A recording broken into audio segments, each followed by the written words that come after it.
Hello guys, pag-usapan lang natin ang breaking news. Carla Estrada at Tita Min maging susi ba sa Katniel? Exclusive nga naman kasi pinag-uusapan.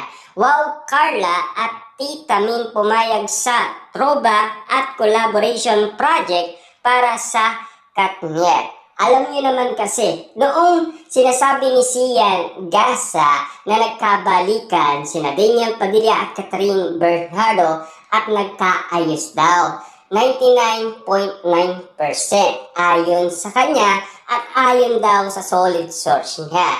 Pero ang hindi niya alam, ang pinag-uusapan ang throwback movie at ang teleserye ng Katniel at ang collaboration project. Bakit nga ba collaboration?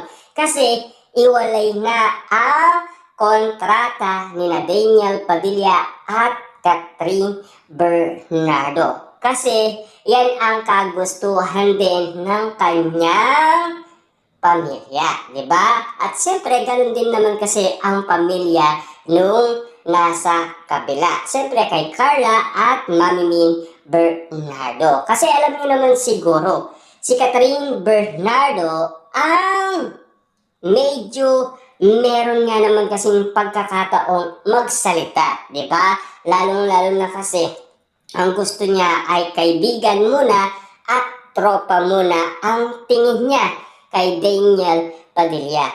Pero hindi pala ganun talaga yon. Kasi kung mahal mo ang isang tao, kahit sabihin mong kaibigan mo lang siya, pero mang-iibabaw pa rin yung nakaraan na meron pa rin pagtingin si Catherine Bernardo. Lalong-lalo na kung tumitibok pa rin ang puso ni Catherine Bernardo. Lalong-lalo na kapag pangalan pa lang ang naririnig ni Catherine Bernardo, nagniningning na ang mata niya. Lalong-lalo na kinikilig pa rin siya at lalong-lalo na in love pa rin siya. Ayon kasi sa mga Dilulo fans ng Katniel.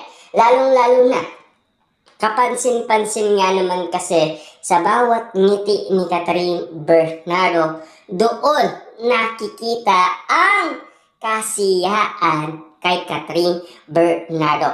Pagmasdan ninyo, kapag hindi pinag-uusapan sa piling ni Catherine Bernardo ang pangalan Daniel Padilla, napakalungkot ni Catherine Bernardo.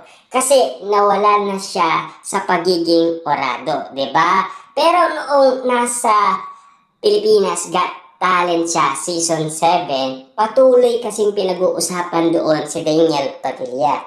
Kitang-kita niyo naman siguro ang bawat ngiti ni Catherine Bernardo.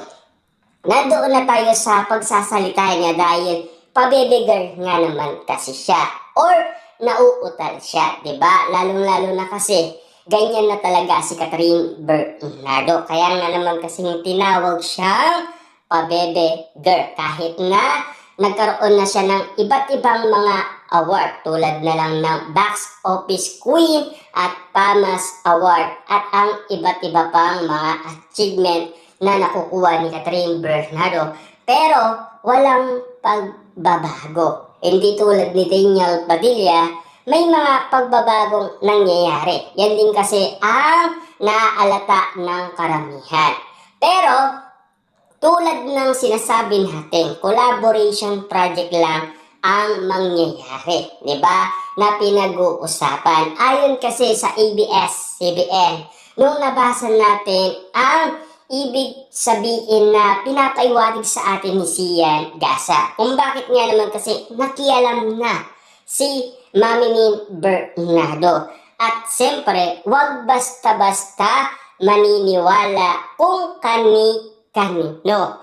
Mas maganda mag-trust tayo sa ABS-CBN. Kaya nga naman kasi inanap natin ang mga kasagutan. Kung ano nga ba talaga ang tunay na kadahilanan kung bakit nag-iingay itong si Sian Gasa noon. Yun pala sa throwback movie at teleserye at collaboration project ng Katniel.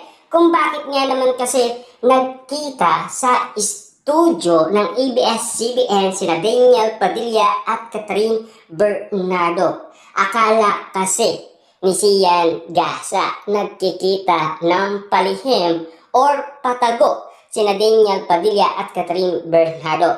At ang hindi niya alam ay pinatawag sila ng management. Kung papayag nga ba ang dalawa sa kagustuhan ng ABS-CBN. Kasi may karapatan sina Daniel Padilla at Catherine Bernardo. Kasi nakataya umano ang karangalan sa kanila at yung respeto. Kailangan ibigay kasi yun ng ABS-CBN. Lalong-lalo na kasi magagalit ang karamihan. Alam niyo naman siguro, di ba? Napakalupit ng maraming tao. Patungkol umano kapag meron kang akbang na ginawa na hindi mo pinag-isipan. Kaya nga naman kasi nagpahalam muna ang ABS-CBN tulad na lamang kina Carla Estrada, Mami Min Bernardo bilang karapatan nila.